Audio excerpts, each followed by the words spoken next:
Good morning, Binibini. Pwede ba? Kahit isang araw lang. Huwag mo muna akong guluhin. Di pwede yun, no? Di makukumpleto araw ko. So, kailan mabubuo yung araw ko? Pag naging tayo, Yuck! gagawin ko ang lahat, pati ang thesis mo. Huwag mo lang ipagkait ang hinahanap ko. Manahimik ka nga. Muntik mo na nga mabagsak yung research natin ng grade 11 tayo eh. Bakit? Sinabi ko lang naman na gagawin ko ah. Wala naman ako sinabing tama yung gagawin ko. Faye, pahabain mo pa yung pasensya mo. Devon, saan mo nilagay yung tumbler ni ma'am? Hoy, sagutin mo ako. Akala ko ako yung nanliligaw. Ba't ako yung sasagot? Yung tanong kasi. At isa pa, kailan ka ba nanligaw? Simula nung kinantahan kita. Pumayag ba ako? Bakit? Kailangan bang pumayag ka bago ka ligawan? Alam mo ba yung kantang gusto kong ialay sa'yo, Faye? Hindi. At paki ko. Panalangin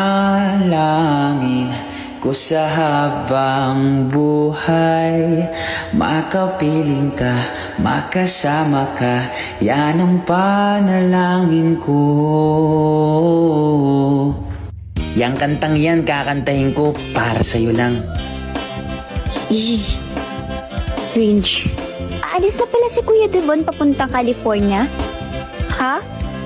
Kailan? Bukas daw, sabi ng kapatid niya. Hindi niya ba sinabi sa'yo? Ba't di ko alam yan? Mukhang may mapapa-California king bed dito ah. Hoy Devon, totoo ba yung sinabi ng kapatid ko na pupunta ka doon California? Oo. Bakit? Mamimiss mo ako? Malamang. Hindi. 3 years lang ako doon. Huwag kang mag-alala. Sayong-sayo lang ako. Si Devon ba yan? Laki ng pinagbago niya. Grabe yung glow up ni Kuya Devon. Nakakagulat, pero ikaw pa rin yung love niya. Yee! Tumigil ka nga. Eh baka mandiri na nga yan sa akin eh. Itong kantan to, para sa first love ko. At hanggang ngayon, siya pa rin yung mahal ko. Yee! Sabi ko sa'yo ate. Bakit? Ako ba first love niya? Panalangin ko sa habang buhay, makapiling ka, makasama ka, yan ang panalangin ko. Hoy babae! Ha? Ako? Malamang, sino pa ba? Wala nang iba pang mas mahalaga sa tamis ng dulot ng pag-ibig nating dalawa. At sana naman ay makikinig ka kapag aking sasabihin, minamahal kita. Ayos ba performance ko?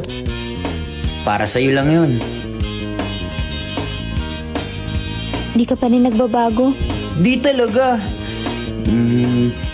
So, can I court you again? Ikaw bahala.